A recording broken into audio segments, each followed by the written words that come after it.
से गले लगाया। फिर एकांत में मन के अनुकूल रहस्य की बातें करते हुए वह ऐसा मोहित हो गया कि उस कामिनी में ही चित्त लगा रहने के कारण उसे दिन रात के भेद से निरंतर बीतते हुए काल की दुस्तर गति का भी कुछ पता न चला। मद से छका हुआ मनस्वी पुरंजन अपनी प्रिया की भुजा पर सिर रखे महामूल्य शैया पर पड़ा रहता। उसे तो वह रमणी ही जीवन का परम फल जान पड़ती थी। अज्ञान से आवृत हो जाने के कारण उसे आत्मा अथवा परमात्मा का कोई ज्ञान न रहा। राजन, इस प्रकार कामातुर चित्त से उसके साथ विहार करते करते राजा पुरंजन की जवानी आधे क्षण के समान बीत गई। प्रजापति उस पुरंजनी से राजा पुरंजन के 1100 पुत्र और 110 कन्याएं हुई, जो सभी माता पिता का सुयश बढ़ाने वाली और सुशीलता, उदारता आदि गुणों से संपन्न थी। ये पुरंजनी नाम से विख्यात हुई। इतने में ही उस सम्राट की लंबी आयु का आधा भाग निकल गया। फिर पांचाल राज पुरंजन ने पितृवंश की वृद्धि करने वाले पुत्रों का वधुओं के साथ और कन्याओं का उनके योग्य वरों के साथ विवाह कर दिया। पुत्रों में से प्रत्येक के 100 पुत्र हुए। उनसे वृद्धि को प्राप्त होकर पुरंजन का वंश सारे पांचाल देश में फैल गया। इन पुत्र, पौत्र, गृह, कोश, सेवक और मंत्री आदि में दृढ़ ममता हो जाने से वह इन विषयों में ही बंध गया। फिर तुम्हारी तरह उसने भी अनेक प्रकार के भोगों की कामना से यज्ञ की दीक्षा ले तरह तरह के पशु हिंसा में घोर यज्ञों से देवता, पितर और भूतपतियों की आराधना की। इस प्रकार वह जीवन भर आत्मा का कल्याण करने वाले कर्मों की ओर से असावधान और कुटुंब पालन में व्यस्त रहा। अंत में वृद्धावस्था का वह समय आ पहुंचा जो स्त्री लंपट पुरुषों को बड़ा अप्रिय होता है। राजन, चंडवेग नाम का एक गंधर्व राज है। उसके अधीन 360 महाबलवान गंधर्व रहते हैं। इनके साथ मिथुन भाव से स्थित कृष्ण और शुक्ल वर्ण की उतनी ही गंधर्वियां भी हैं। ये बारी बारी से चक्कर लगाकर भोग विलास की सामग्रियों से भरी पूरी नगरी को लूटती रहती हैं। गंधर्व राज चंडवेग के उन अनुचरों ने जब राजा पुरंजन का नगर लूटना आरंभ किया, तब उन्हें 5 फल के सर्प प्रजागर ने रोका। यह पुरंजनपुरी की चौकसी करने वाला महाबलवान सर्प 100 वर्ष तक अकेला ही उन 720 गंधर्वियों से युद्ध करता रहा। बहुत से वीरों के साथ अकेले ही युद्ध करने के कारण अपने एकमात्र संबंधी प्रजागर को बलहीन हुआ देख राजा पुरंजन को अपने राष्ट्र और नगर में रहने वाले अन्य बांधवों के सहित बड़ी चिंता हुई। वह इतने दिनों तक पांचाल देश के उस नगर में अपने दूतों द्वारा लाए हुए कर को लेकर विषय भोगों में मस्त रहता था। स्त्री के वशीभूत रहने के कारण इस अवश्यंभावी भय का उसे पता ही न चला। बहिष्वन इन्हीं दिनों काल की एक कन्यावर की खोज में त्रिलोकी में भटकती रही, फिर भी उसे किसी ने स्वीकार नहीं किया। वह काल कन्या जरा बड़ी भाग्यहीना थी, इसलिए लोग उसे दुर्भागा कहते थे। एक बार राजऋषि पुरु ने पिता को अपना यौवन देने के लिए अपनी ही इच्छा से उससे वर लिया था। इससे प्रसन्न होकर उसने उन्हें राज्य प्राप्ति का वर दिया था। एक दिन मैं ब्रह्मलोक से पृथ्वी पर आया तो वह घूमती घूमती मुझे भी मिल गई। तब मुझे नैष्ठिक ब्रह्मचारी जानकर भी कामातुर होने के कारण उसने वरना चाहा। मैंने उसकी प्रार्थना स्वीकार नहीं की। इस पर उसने अत्यंत कुपित होकर मुझे यह दुस्सह शाप दिया कि तुमने मेरी प्रार्थना स्वीकार नहीं की, अतः तुम एक स्थान पर अधिक देर न ठहर सकोगे।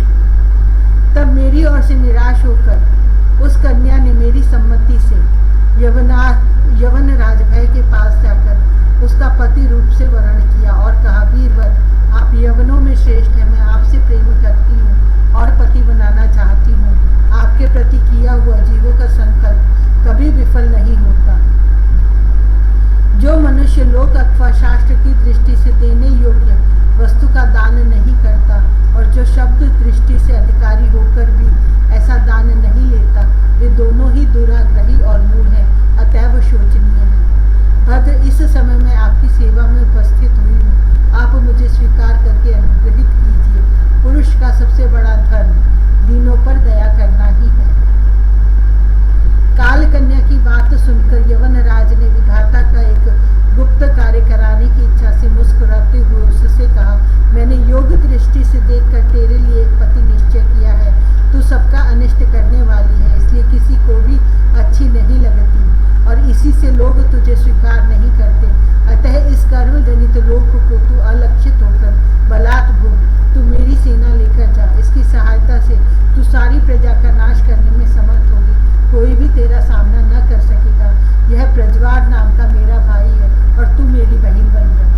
दोनों के साथ मैं अव्यक्त गति से भयंकर सेना लेकर सारे लोक में विचरूंगा। अथाष्टविंशो अध्याय। पुरंजन को स्त्री योनि की प्राप्ति और अविज्ञात के उपदेश से उसका मुक्त होना। श्री नारद जी कहते हैं, राजन, फिर भय नामक यवन राज्य के आज्ञाकारी सैनिक प्रज्वार और काल कन्या के साथ इस पृथ्वी तल पर सर्वत्र विचरने लगे। एक बार उन्होंने बड़े वेग से बूढ़े सांप से सुरक्षित और संसार की सब प्रकार की सुख सामग्री से संपन्न पुरंजनपुरी को घेर लिया। तब इसके चंगुल में फंसकर पुरुष शीघ्र ही निसार हो जाता है। वह काल कन्या बलात् उस पुरी की प्रजा को भोगने लगी। उस समय वे यवन भी काल कन्या द्वारा भोगी जाती हुई उस पुरी में चारों ओर से भिन्न भिन्न द्वारों से घुसकर उसका विध्वंस करने लगे। पुरी के इस प्रकार पीड़ित किए जाने पर उसके स्वामित्व का अभिमान रखने वाले तथा ममताग्रस्त बहुकुटुंबी राजा पुरंजन को भी नाना प्रकार के क्लेश सताने लगे। काल कन्या के आलिंगन करने से उसकी सारी श्री नष्ट हो गई तथा अत्यंत विषयासक्त होने के कारण वह बहुत दीन हो गया। उसकी विवेक शक्ति नष्ट हो गई। गंधर्व और यवनों ने बलात् उसका सारा ऐश्वर्य लूट लिया। उसने देखा कि सारा नगर नष्ट भ्रष्ट हो गया है। पुत्र पौत्र भृत्य और अमात्य वर्ग प्रतिकूल होकर अनादर करने लगे हैं। स्त्री स्नेह शून्य हो गई है। मेरी देह को काल कन्या ने वश में कर रखा है और पांचाल देश शत्रु के हाथ में पड़कर भ्रष्ट हो गया है। यह सब देखकर राजा पुरंजन अपार चिंता में डूब गया और उसे उस विपत्ति से छुटकारा पाने का कोई उपाय न दिखाई दिया। काल कन्या ने जिन्हें निसार कर दिया था, उन्हीं भोगों की लालसा से वह दीन था। अपनी पारलौकिकी गति और बंधुजनों के स्नेह से वंचित रहकर उसका चित्त केवल स्त्री और पुत्र के लालन पालन में ही लगा हुआ था। ऐसी अवस्था में उनसे बिछुड़ने की इच्छा न होने पर भी उसे उस पुरी को छोड़ने के लिए बाध्य होना पड़ा, क्योंकि उसे गंधर्व और यवनों ने घेरे रखा था तथा काल कन्या ने कुचल दिया था। इतने में ही यवन राजभय के बड़े भाई प्रज्वार ने अपनी भाई का प्रिय करने के लिए उस सारी पुरी में आग लगा दी। जब वह नगरी जलने लगी तब पुरवासी सेवक संतान वर्ग और कुटुंब की स्वामिनी के सहित कुटुंब वत्सल पुरंजन को बड़ा दुख हुआ। नगर को काल कन्या के हाथ में पड़ा देख उसकी रक्षा करने वाले सर्प को भी बड़ी पीड़ा हुई, क्योंकि उसके निवास स्थान पर भी यवनों ने अधिकार कर लिया था। प्रज्वार उस पर भी आक्रमण कर रहा था। जब उस नगर की रक्षा करने में वह सर्वथा असमर्थ हो गया, तब जिस प्रकार जलते हुए वृक्ष के कोटर में रहने वाला सर्प उससे निकल जाना चाहता है, उसी प्रकार उसने भी महान कष्ट से कांपते हुए वहां से भागने की इच्छा की। उसके अंग प्रत्यंग ढीले पड़ गए थे और तथा गंधर्वों ने उसकी सारी शक्ति नष्ट कर दी थी। अतः जब यवन शत्रुओं ने उसे जाते देखकर रोक दिया, तब वह दुखी होकर रोने लगा। गृह आसक्त पुरंजन देह गेह आदि में मैं मेरेपन का भाव रखने से अत्यंत बुद्धिहीन हो गया था। स्त्री के प्रेम पाश में फंसकर वह बहुत दीन हो गया था। अब जब इनसे बिछोड़ने का समय उपस्थित हुआ, तब वह अपनी पुत्री पुत्र पौत्र पुत्रवधु दामाद नौकर और घर खजाना तथा अन्य जिन पदार्थों में उसकी ममता भर शेष थी, उनका भोग तो कभी का छूट गया था, उन सब के लिए इस प्रकार चिंता करने लगा। हाय, मेरी भार्या तो बहुत घर गृहस्थी वाली है। जब मैं परलोक को चला जाऊंगा तब यह असहाय होकर किस प्रकार अपना निर्वाह करेगी। इसे इन बाल बच्चों की चिंता ही खा जाएगी।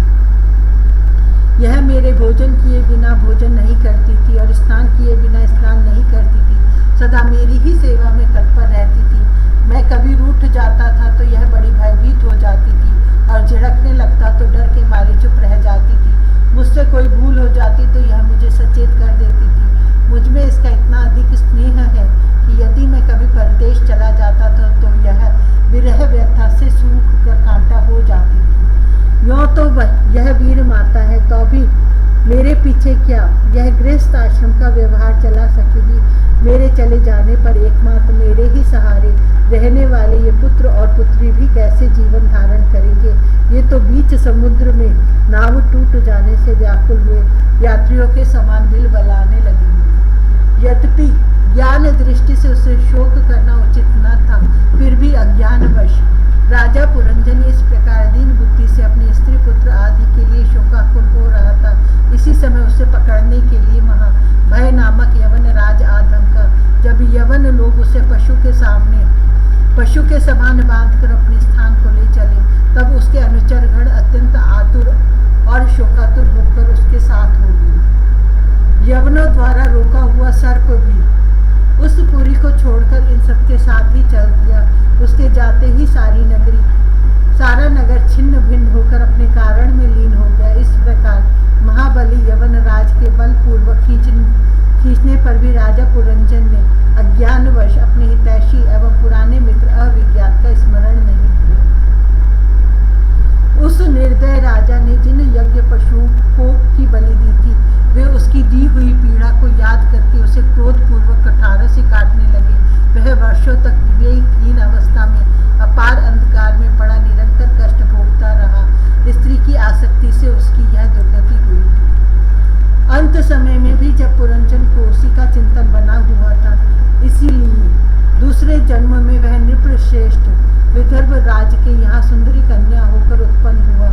जब यह विदर्भ नंदिनी विवाह योग्य हुई, तब विदर्भ राज ने घोषित कर दिया कि इसे सर्वश्रेष्ठ पराक्रमी वीर ही ब्याह सकेगा। तब शत्रुओं के नगरों को जीतने वाले पांड्य नरेश महाराज मलय ध्वज ने समर भूमि में समस्त राजाओं को जीतकर उसके साथ विवाह किया। उससे ध्वज ने एक श्याम लोचना कन्या और उससे छोटे 7 पुत्र उत्पन्न किए, जो आगे चलकर द्रविड़ देश के 7 राजा हुए।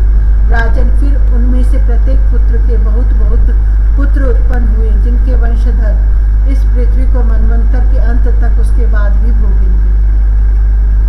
राजा मलय ध्वज की पहली पुत्री बड़ी व्रतशीला थी। उसके साथ अगस्त्य ऋषि का विवाह हुआ।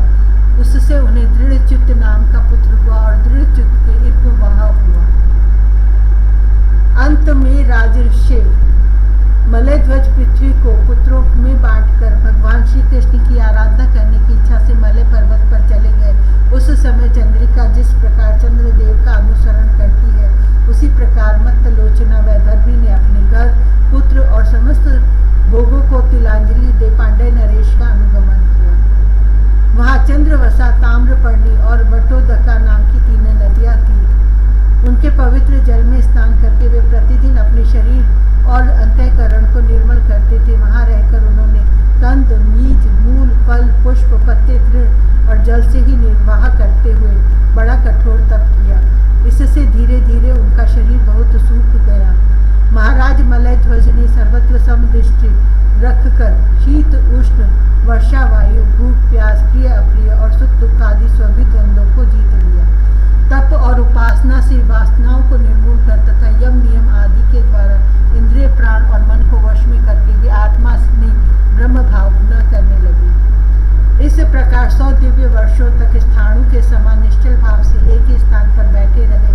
भगवान वासुदेव में सुदृढ़ प्रेम हो जाने के कारण इतने समय तक उन्हें शरीर आदि का भी भान न हुआ। राजन गुरु स्वरूप साक्षात श्री हरि के उपदेश किए हुए तथा अपने अंतःकरण में सब और स्फुरित होने वाले विशुद्ध विज्ञान दीपक से उन्होंने देखा कि अंतःकरण की वृत्ति का प्रकाश आत्मा स्वप्न अवस्था की भांति देह आदि समस्त उपाधियों में व्याप्त तथा उनसे पृथक भी है। ऐसा अनुभव करके वे सब और से उदासीन हो गए। फिर अपनी आत्मा को पर ब्रह्म में और पर ब्रह्म को आत्मा में अभिन्न रूप से देखा और अंत में इस अभेद चिंतन का भी त्याग कर सर्वथा शांत हो गए। राजन इस समय पति परायणा वैदर्भी सब प्रकार के भोगों को त्याग कर अपने परम धर्म के पति मलय ध्वज की सेवा बड़े प्रेम से करती थी। वह चीर वस्त्र धारण किए रहती। व्रत, उपवास आदि के कारण उसका शरीर अत्यंत क्लेश हो गया था और सिर के बाल आपस में उलझ जाने के कारण उनमें लटे पड़ गई थी। उस समय अपने पति देव के पास वह अंगार भाव को प्राप्त धूम रहित अग्नि के